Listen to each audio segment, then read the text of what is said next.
You're listening to an archived Cabral Concept podcast. After listening to this show, check out the most up-to-date podcasts available at stephencabral.com/podcasts or search directly on iTunes. And now, welcome to the Cabral Concept, where board-certified naturopath and integrative health practitioner Dr. Stephen Cabral shares how he was diagnosed at the age of 17 with a life-altering illness and given no hope for recovery. It was only after studying and traveling all over the world did he discover how to combine ancient Ayurvedic healing practices with state-of-the-art naturopathic and functional medicine to fully rebalance the body and re-energize it with life. It's time to discover how to get well, lose weight, and finally feel alive again. And now, here's your host, Dr. Stephen Cabral. Hi, everyone, and welcome back to the Cabral Concept. Great to be with you here today on our Total Wellness Tuesday show, where we are about to tackle the topic of heart health. So one of the most important topics that all of us can be discussing right now, if all of us want to age better, look better, feel better, have more energy, more vitality, and live longer, stronger, is to start thinking about our heart health now.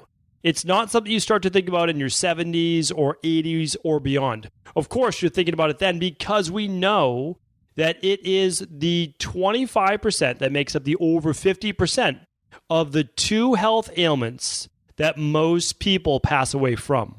So if we're talking about how can we live longer, so if the goal is to not just live longer, but to live a better quality of life, we need to look at the two main factors that are going to help us do that. And that is making sure and preventing, because it is absolutely preventable, that we prevent heart disease. That's number one. And number two is cancer. Believe it or not, in about 10 years from now, cancer will overtake heart disease as the number one killer in the United States and all over the world, but for sure the United States. But here's the deal. As I'm taking you through these items today, without a doubt, when you look at the 8 to 10 things that I'm going to give you, then they're not hard to implement. When you look at those, it takes care of the top 4 to 5 reasons of why people pass away at an earlier age. So it's interesting for me to look at this. I tackled it on episode 872. So I did an episode called Can You Cheat Death? It was one of the more popular shows. I invite you to go back, tune into that show after this, because I take you through the top 12 reasons why people don't live a long, healthy life. And what do I consider a long, healthy life? Well, for me, I would consider it living into your late 80s, definitely your 90s, and maybe even past 100. Now, I don't know what your goal for longevity is. Whatever it is, maybe it's, okay, I don't really want to live to 100. That's totally fine. But I think we should all set a goal that so no matter how long we do live, that we don't live being kept alive on pharmaceutical drugs. That we're not in aches and pains all the time, right? That we're able to walk up a flight or two of stairs and not be winded. That we could play with our grandkids. That we can actually not just go, pick them up and walk around with them, but actually go out and play with them. That we can continue to do a lot of the sports that we enjoy. That we can continue to exercise. That we can continue to have amazing relationships. All of these things are vitally important to me. But if you don't have, that's the problem, right? It's all internal. We can't see cancer growing. We can't see the risk for heart disease, right? We can't see all the time high blood pressure. People don't even know that it's creeping up on them. And that's what the rain barrel effect is really all about, right? It's like it's gradually building up inside of you. But if all you do is your annual blood work and your PCP says to you, well, your cholesterol is starting to rise, why don't we just keep an eye on it? Well, what are we doing? What are we keeping an eye on? Keeping an eye for what, and it gets too high? What does it mean when your cholesterol has been too high for too long? Well, for a lot of people, it means that you've been continuing to build up plaque in your arteries. So as you build up plaque in your arteries, if you've never heard that before, we refer to this as coronary artery disease or coronary heart disease. And what happens is, if you think about it, think of a tube, right? Just think of tubes coming out of the heart, okay? So let's look at those tubes and then think about filling those with a gel-like substance, like toothpaste almost. Well, there's going to be less space for the blood to flow through, right? And then think about now inflammation on top of that. This is what a lot of PCPs are not testing for. And I do hope that if you're a doctor listening to this show, you begin to test your patients for this. So what happens is the cholesterol, or I should say the plaque, is bad enough. So the plaque starts to corrode and it starts to block the arteries. And this happens gradually over time. And then what happens after that is with inflammation, it starts to close up and tighten those arteries. So now they're blocked from the plaque, and with the inflammation, which we'll get into why that may be, it's starting to block the blood flow. Well, when that happens, it's literally a ticking time bomb. That's why this is called the silent killer heart disease. You don't know when you're going to have a heart attack. Nobody knows, right? Like, of course, there's no real good predictor for it for when it's going to happen. But we know people that are at risk, and I'm going to take you through that here today, okay? And now here's the nice thing. If I tell you you're at risk for something, I never do that to scare you. I do it to empower you. And the reason is this. Everything that I mentioned to you as a risk factor can be reversed. It can be controlled. Even a lot of the congenital-based defects that some people might be born with can actually be now corrected. So that's why I'm not against conventional medicine. I'm not against these amazing things where someone is born with one less valve, two less valves, a leaky valve in the heart. We're not going to go through all of that today. Am I against that being corrected if they're able to? Of course not. Not if we can do that successfully, instead of then putting someone on pharmaceutical drugs for the rest of their life, right? Because we know that those pharmaceutical drugs, one of those being statins, actually weakens the heart. So if you're worried about high cholesterol, well, why don't we work on rebalancing that naturally? And cholesterol cannot be the only thing we look at in terms of heart disease. This is a big one. And here's why. 50% of the people that have a heart attack have high cholesterol. 50% of the people that have a heart attack have lower cholesterol, normal cholesterol, right? Normal, so-called normal, right? So what does that mean? Well, it means that cholesterol is not the best predictor for heart disease. Does it matter? Absolutely, right? Because you have higher cholesterol, it could put you at risk for increased plaque. So what I want to know is how occluded or blocked a person's arteries are. And you can do an ultrasound scan, and there's a lot of things that you can do. But I also want to know other factors. And that's how inflamed they are. So a bunch of podcasts before, I did a show on the blood work to ask for your doctor, right? This is what you need to ask every single year. Or if you're over the age of 50, I like to do it every 6 months for the people in my practice. Here's what we do. You, besides your cholesterol, absolutely need to know that, all right? Look at your cholesterol, and you're asking to run total cholesterol. You're looking to run LDL. You're looking to run your HDL, okay? Low density lipoprotein. High density lipoprotein, okay? Here's what else we want to know though. We want to know what your triglycerides are, how well you're metabolizing fats or fructose as well, so processed carbs, alcohol, that's included in that as well, without a doubt. And then one more I want to give you, and again, I explained on that previous show, so just tune back to that previous show as well. I want you to look at your total cholesterol divided by your HDL as well. And I want everyone to keep that at a 3-to-1 ratio, basically under a 3. All right, that's what we're looking for. So if your total cholesterol is 180, I want to see your HDL, okay, your so-called good cholesterol, more antioxidant protective cholesterol, at a 60, okay? So just think of those numbers, total cholesterol over your good cholesterol, and I want that to be a 3-to-1, all right? So 180 divided by 60, perfect ratio. It's great. So here's what we want to do, though. It goes well beyond that. This is not the only thing. All right, that's why I'm going to go in. Those are the normal risk factors we look for. And people can make arguments, well, this person had cholesterol of 285 and they never died of a heart attack. That's fine. I'm not looking for outliers. I'm looking to, because you don't know, like, what are we playing? Russian roulette with someone's health? No good functional medicine doctor is going to be like, it's okay, your cholesterol is 285. No, that doesn't make any sense because there's also no need for it. And you can blame genetics, you can blame all those things, but those are just excuses. That is not correct. There is such a small fraction of people with cholesterol hypercholesterolemia, familial hypercholesterolemia, that you would see it below their teenage years, before their teenage years. If you don't have high cholesterol when you're, we're talking young, like a child, the likelihood that that's what it is very low. Now, don't get me wrong. People are more predisposed to high cholesterol. I'm predisposed to high cholesterol because of my genes, okay? I'm also predisposed to lower HDL because of my genetics.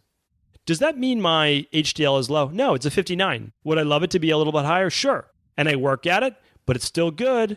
My cholesterol when I was 18 years old was way over 200, right? I had a 5-to-1 ratio. My good cholesterol was a 29. Horrible, right? I exercised, I moved, There are reasons for that. I'm going to explain it. Okay? So really important that we look at that. That matters.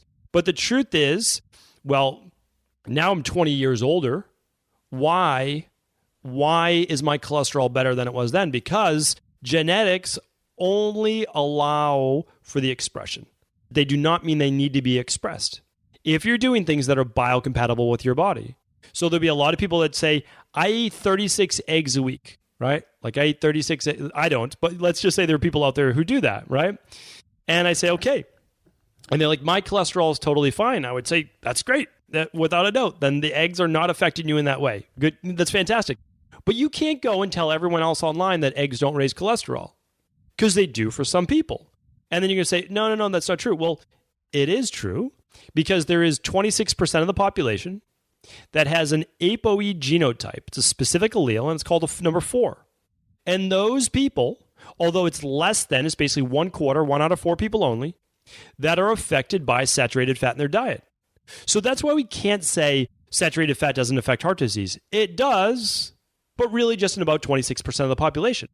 At the same time, we can't negate that. Like, it matters for those people. So how can we say that it doesn't? Of course it does. For those people, they can be on a keto diet and they can feel great, right? They can have energy, they can be losing weight, they can feel great. Here's the problem. Heart disease is a silent killer. So I get people, I did a show last week on the carnivore diet, and I did an unbiased perspective on it. The top 10 reasons why it's disastrous for long-term health. I have no dog in the race. I don't have a problem if people are eating some meat. Here's the problem. If you're eating a lot of meat, there are drawbacks. And people say like, well, that's not true. I'm doing it right now, and I feel fantastic. I used to have joint pain. I used to have bloating. I used to have gas. Listen, I get it. I understand, and it does work symptomatically.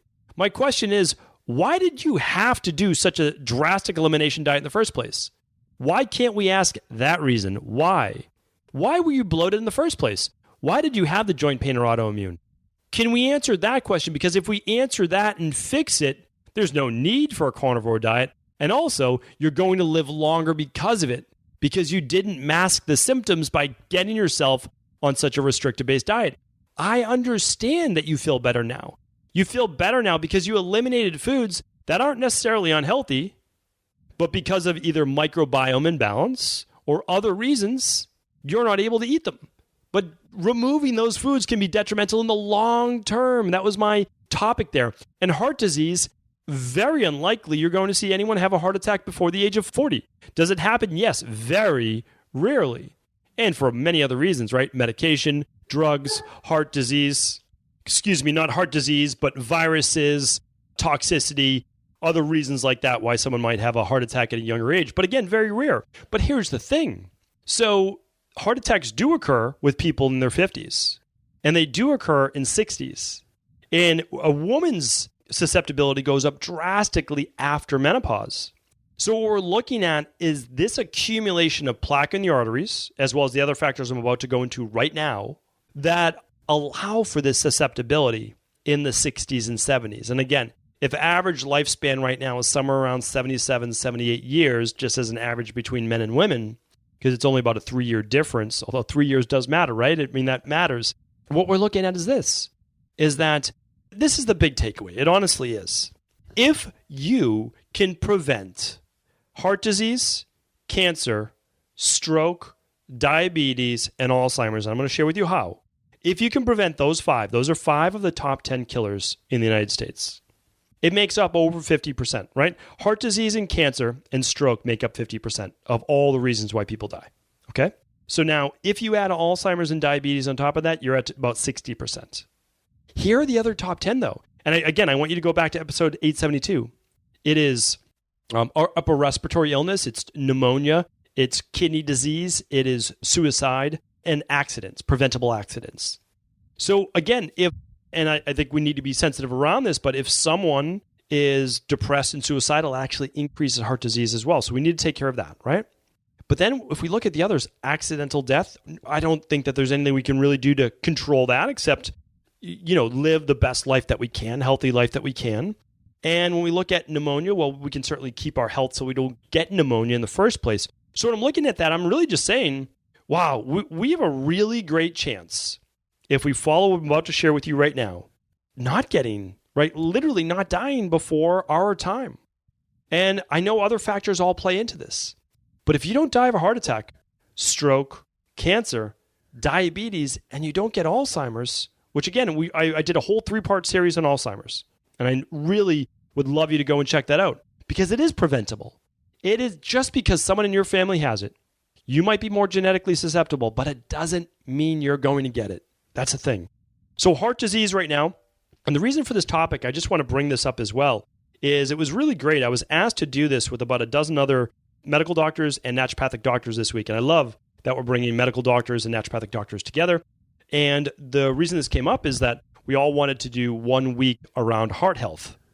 Okay, so let's get right into it now. But again, really happy that Dr. Bryant, I think, who spearheaded this, put this together. And I was happy to absolutely collaborate. I hope that, in the future, I don't love seeing the separation between, health practitioners, whether it's MDs, NDs, nutritionists, etc. I think we can be more inclusive. I really believe that it's not a competition. It's not to see who's best. What it is about the best we can bring out in ourselves in order to provide the greatest service and the greatest care for the greatest number of people. So excited to do this. So what I want to do right now is really go over the risk factors for why someone might have a heart attack, have high cholesterol, or have plaque buildup in the arteries. I keep mentioning plaque, but basically what plaque is, it's a waxy substance. You can even think of it like chapstick. That would be a good scenario as well. The blood has to flow around it, right? It has to move around this plaque in the arteries. Well, the more plaque that builds up, the less space there is for blood to flow through. And again, if you get that inflammation that's squeezing down on the arteries, there's not going to be any more space left. And that can cause a cardiac-based event or a heart attack, right? So that's what we know it as.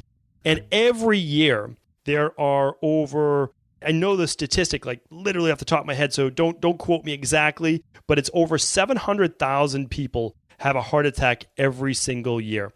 So over 700,000 people. And not all of them, of course, die from the heart attack, luckily, which we're very happy about.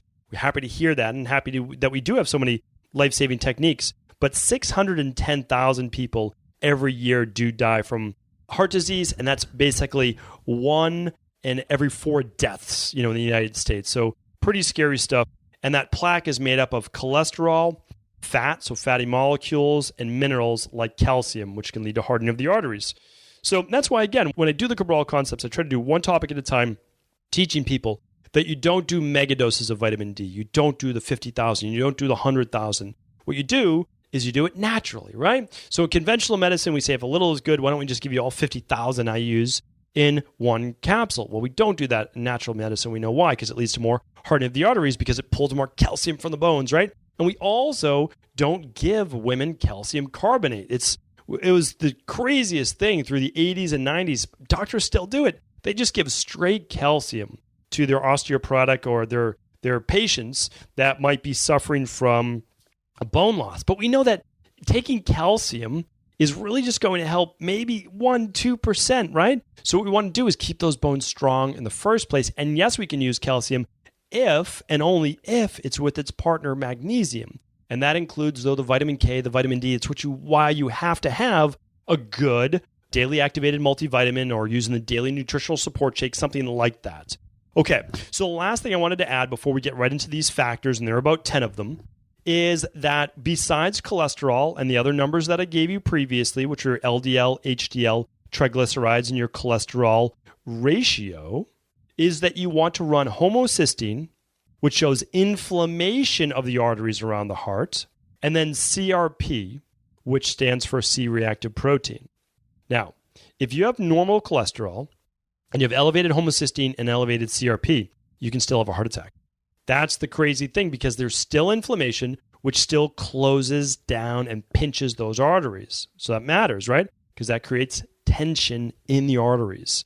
So really, those are the ones that not a lot of doctors are running. We need to run those. And then on top of that, you're going to want to run your vitamin D levels and thyroid as well. I'll talk about that right now. Okay, so in our top reasons why people get heart disease in the first place and how easy this can be prevented is this. The number one reason, I shouldn't say it's number one, it's just first on the list, is alcohol. Alcohol overuse, okay? let's say that you don't drink alcohol during the week and you go out with your buddies, your spouse, partner, whatever it might be on a Friday night, and you have a couple drinks. That right there is not going to create heart disease, okay? Am I advocating alcohol use? No, it's still a toxin to the body. There is no extra benefit to drinking alcohol than to not drinking it. So what we see is if you drink 3 glasses of alcohol, no more, per week, maximum of 3, there could be some benefit in actually lowering LDL and raising HDL. Here's the problem. It still creates a host of other issues. It still creates advanced glycated end products, so AGEs. It creates the blood sugar dysregularity that I was just alluding to. Your liver has to detox and process that. It reduces glutathione levels, which creates it allows more free radical damage in the body. So again, don't drink alcohol because you're like, I'm doing this for my health. No, that's not why you drink alcohol. If you do it at the end of the week and you have 2 drinks, you're out with friends, you have a nice dinner, you're relaxing. I consider that more of like the blue zones: community, relaxation, companionship, unwinding, decreasing stress, moving into the parasympathetic nervous system. Totally fine with that. But the problem is this, and I just gave this research just about 3 or 4 weeks ago. More than 3 beers per week or more than 2 full glasses of wine per week led then to more health issues than it took away. All right. So just check that out. You can go to all previous podcasts are at stephencabral.com/podcasts. You can check them out there. And if you ever need answers, simply go to cabralsupportgroup.com and you can ask them all right there in our free Facebook group. The second one is this: obesity. But this is an important one to look at. Yes, being overweight and having a higher BMI leads to increased risk for heart disease, cancer, stroke, all the other top 10 risk factors, literally. So what we need to do is keep our weight at a good level. Not for vanity reasons. There's nothing wrong with that, but not for vanity reasons, for overall health. And I'll tell you a huge number to look at. Yes, BMI should be between 19 and 24.9 for 99.99% of the population. Now, waist to hip ratio. I've spoken about it a couple times now, but this is extremely important. Stand with your feet about 3 inches apart or so. Measure the widest part of your hips around your glutes, right around your body. You can just use a measuring tape or a piece of string and then roll it out on a ruler, right, to measure it. And then take the widest part on your belly, right around where we affectionately call the love handles, right? Divide those two, okay? We want a 0.8 or a 0.95, depending if you're a male or a female. The lower the number, the better. Here's what it looks at. It looks at the amount of body fat you're storing around your belly, and oftentimes that's visceral body fat, which is even worse for your health. I've done previous shows on that, so I want to keep this on topic today. So let's keep our weight down. Just honestly, in general, for a long, healthy life, the leaner you are, the better. It's just the way that it is. Your IGF-1 levels are going to be lower. Most likely it means you're not over-consuming calories. There's less metabolic end byproducts there. I mean, if you're looking really for one of those key things, it's keeping a lean body weight. So important. The next one falls in line. We're looking at diabetes, okay? Diabetes or dysregulated glucose. That means for those people who still wake up with higher blood sugar in the morning, above a 95 on their glucometer, it matters. Why it matters is that elevated levels of glucose can create more plaque in the arteries. It also creates more inflammation. It also ages you at a faster rate. It also breaks down vision. So absolutely important. We need to look at that, right? Don't wait for you to get type 2 diabetes. Again, that can be reversed as well. But don't wait for you to get type 2 diabetes before you start to control your blood sugar levels. We spoke about high cholesterol. What we didn't talk about, though, is high blood pressure. These two are cousins, honestly, cousins. I haven't seen too many people that have high blood pressure that don't have cholesterol issues. And oftentimes the people with high cholesterol end up with higher blood pressure as well. And here's why. They're taking drugs to lower one, but the inflammatory process is still there. So then the inflammatory process, which can't use as an outlet high blood pressure, then comes out as high cholesterol. Now, I did a whole show on blood pressure. I think it was episode 108. I'm not positive about that. I'll see if I can do a quick, look for that. But what I did was I just gave you all the different reasons, because inflammation is not a disease. Inflammation is not a root cause-based issue. It's not. Inflammation is another symptom of a deeper imbalance in your body that you need to correct. So the high blood pressure episode was way back on episode 108. And today, for all the show notes that I put in, everything that I mentioned, go to stevencabral.com/1096. So about 1,000 shows ago, I did episode 108. It was just like my third month into podcasting. Now I'm more than 3 years into podcasting. So my voice and the way that I talk might be a little bit different, but the content is always there. Okay, I talked about the ApoE genotype before, but if you only ask for one marker in your genetics, ask for that one. We don't own any of our labs, but we run a lab, and I tell people all the time, it's usually on page 35 of this 100-page report. It's absolutely amazing. It's not one of these, marketing-based genetics companies that tells you ancestry and all that. This is all about wellness. That's what it's all about. 100 pages on you. It's remarkable. So here's the thing, though. On page 35, it tells you risk factors based on your ApoE genotype. And those with a type 4, whether you're a 3-4, a 4-4, or even a 2-4, although a 2-4 almost cancels each other out, but let's not go into that today. When you look at that, you can say, am I a ApoE allele 4? And if I am, okay, well then I know that alcohol is going to be even more detrimental. And I know that I need a good amount of fiber in my diet, and I know that I need my omega-3s, and I know that I have to cut back on my saturated fats, and I know my exercise has to have some good cardiovascular in it as well, some meaning oxygenated based exercise. So this is why genetics matter. You don't treat someone based on their genetics, but you use it as one of the risk factors there. So this is extremely important. A lot of doctors, I shouldn't say that. Some doctors may be able to run it, but this is honestly functional medicine at its best. And that's why it's my opinion that it's great that everyone has a medical doctor, an MD, a PCP, right? Your primary care. But the greatest thing that you could have is working with an integrative health practitioner and your PCP. That integrative health practitioner could be a naturopathic doctor. They could be a nutritionist that's doing functional medicine, could be a functional medicine practitioner, a health coach that's really trained in this. It could be anyone. Like, honestly, I'm not someone that says they have to have a specific title. What I am is someone that knows their stuff, right? And I would love for you to be able to get that information for yourself.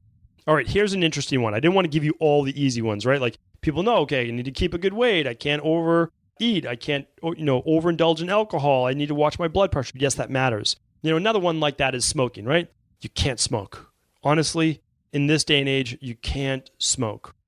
When you smoke, your chances for cancer skyrocket. You don't want cancer. Right? But also, it's not just that. Your chances of heart disease, of lung-based issues, of stroke, of high blood pressure, everything increases. It's the one thing that everyone agrees upon, that there's no benefit to smoking. And it's not only all downside, it's an early death for most people. Now, you'll always see the person, oh, my uncle or grandfather, they smoked a pack a day and had a scotch every night for 92 years. Okay, yes, there are always outliers. Are you willing to take the chance that you're an outlier as well? Are you willing to chance it? Because I know a lot of people, I've been doing this a little bit of time, and when they're in their late 60s and they have the joint pain, heart disease, they're on a dozen medications, they're like, I wish I knew this 30 years ago, right? I just want to say, listen, it's always your choice. But I'll tell you right now, in hindsight, I get to know these things today because of all the people I work with, and they wish they had this information, right? So let's try to pass this on to others. So eat an unhealthy diet. This is a controversial one as well. But diets above 19% in protein are going to, in most people, not all, that's why I want to say this, not all, is going to lead to increased risk for heart disease, cancer, and other risk factors as well, such as high blood pressure. And again, people will try to refute that. There are great studies proving that. You'll always be able to find studies in one favor or the other. My question is this: why take a risk? You still get about 19, 20% of your diet from protein. Why make it 30? Why make it 40%, right? Why not add in more of those colorful things we were meant to eat, right? All of those. Trans fats, we know those. Fried fats, trans fat, we have to stay away from that. Saturated fats for the ApoE4 genotype. And then processed carbs, meaning like not just high fructose corn syrup, But really what we're looking at are all just processed foods, right? So anything that pretty much comes in a box or a bag that's been processed is not ideal. That can raise triglycerides and can raise cholesterol as well, because cholesterol is not raised through fat alone.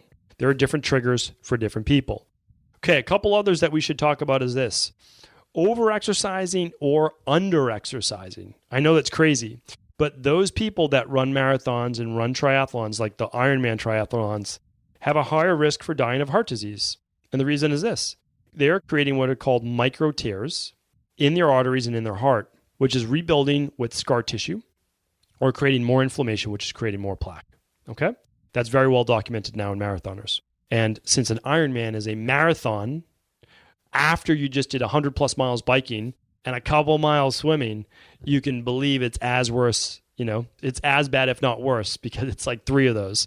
Okay. So here's what else we want to look at, though, and I think this is really important. Under-exercising.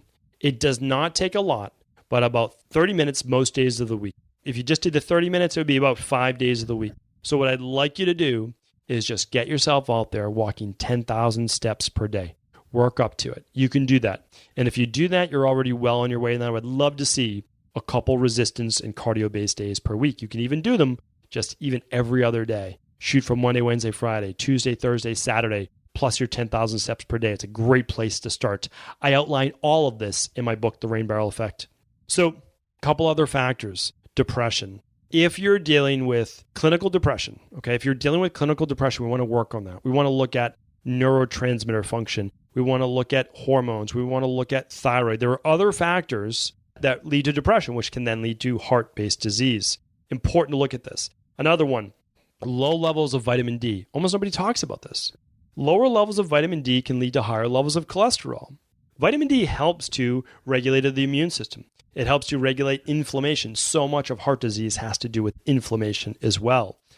But again, you're not taking 50,000 or 100,000 IUs like these ridiculous studies that people then try to quote as vitamin D being bad for you. It's not if you do a normal dosage and you take it along with a activated multivitamin that contains your vitamin K and it contains your magnesium. And when I'm talking about vitamin K, I'm talking about the more absorbable forms, right? So again, I will link those up today in the show notes if you head over to stephencabral.com/1096. All right. So along with vitamin D, I always look at this. We have a lab. We just look at this specifically, and that's thyroid. Those people with a TSH over 2.5, not 5, not 4, but over 2.5, lower levels of free T3, lower levels of free T4 are going to be more prone to higher cholesterol. Important factor to look at. It's called your hypothalamus pituitary thyroid axis. I've spoken about this before. I've done a bunch of previous shows on thyroid.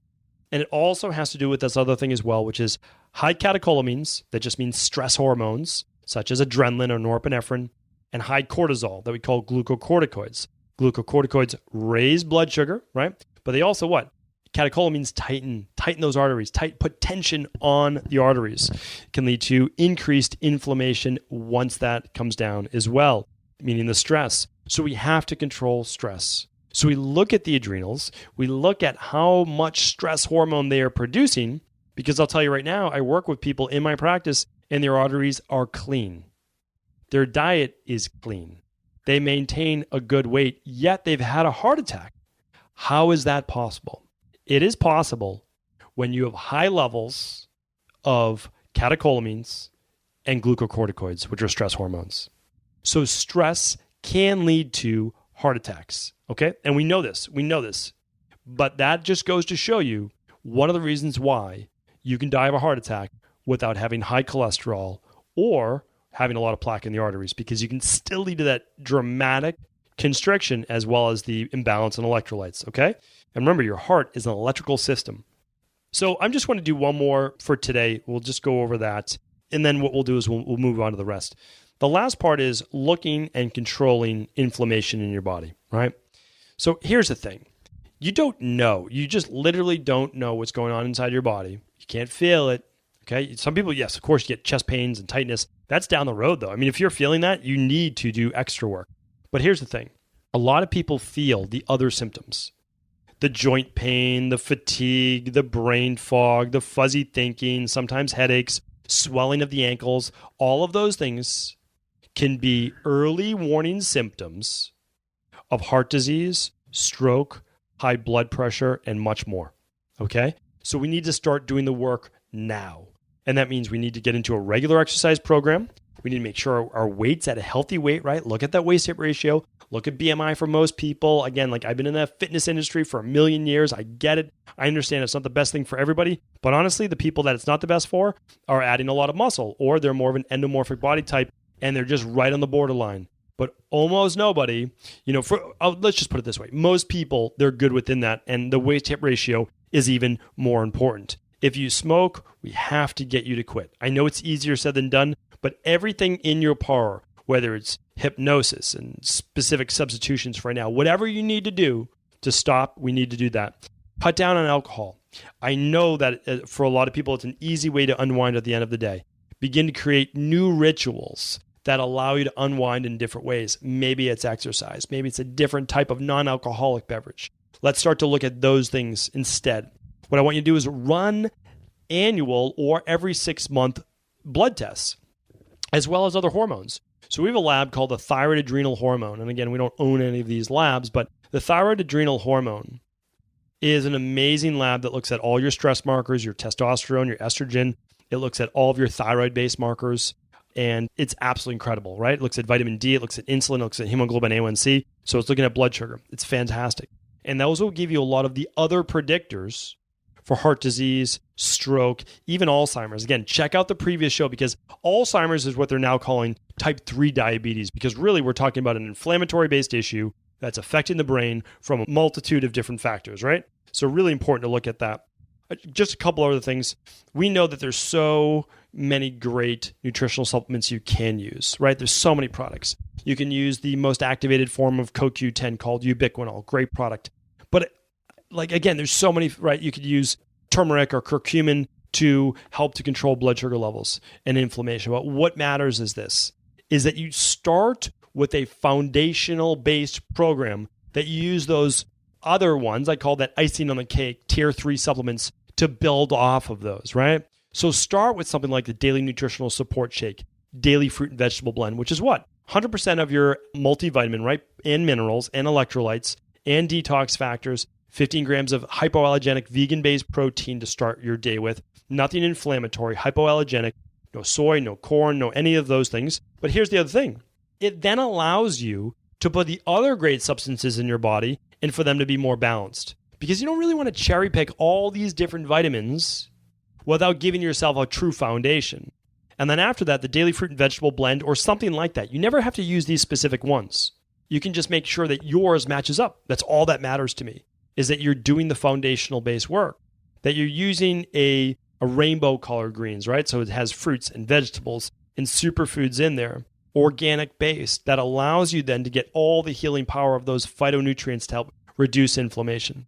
Daily probiotic is great. I mean, not too much better for heart-based disease than omega-3s as well. Whether you're eating wild-caught salmon or sardines or anchovies or trout or mackerel 4+ times a week, or using a omega-3 based supplement. Those things work. Now again, flax, chia, walnuts, they work for omega-3s, but they don't convert at a high enough level. So I just want to state that from a clinical perspective, because I test all these things in clinical-based practice. All right, I'm going on and on and on.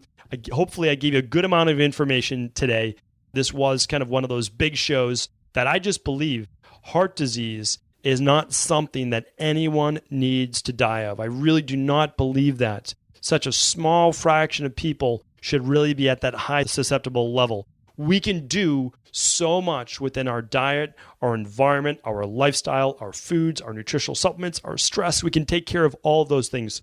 So if this show is helpful, let's just pass it around. That's what really, if you can do that, that will allow more people to become empowered. They'll be able to ask their doctor for the right lab test. They can do an at-home lab test if they want. They can use nutritional supplements as a base foundation while adding in good, healthy, plant-based foods as well. And again, I'm not saying that you can't have any meat or any fish or any eggs. I've never said that. But what I have said is try to make your diet 80% plant-based. If you can do that, you are on the right track. Thanks so much, everyone, for tuning in. It was really fun, being able to collaborate with other doctors on this.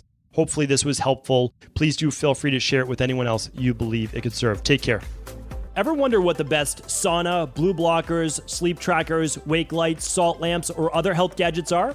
Or what about the top non-toxic mattresses, sheets, soaps, bath products, toothpaste, and cookware? Or would you like to know the cleanest choices for hemp parts, meal delivery services, supplements, and much more? I personally curated, researched, and now created a resource page of all of my top picks that continues to grow each week. These are the exact products I use in my own life, with my family, in my private practice, and they're the ones I trust. To find out all of my up-to-date recommendations and all the details, simply head on over to stephencabral.com/resources.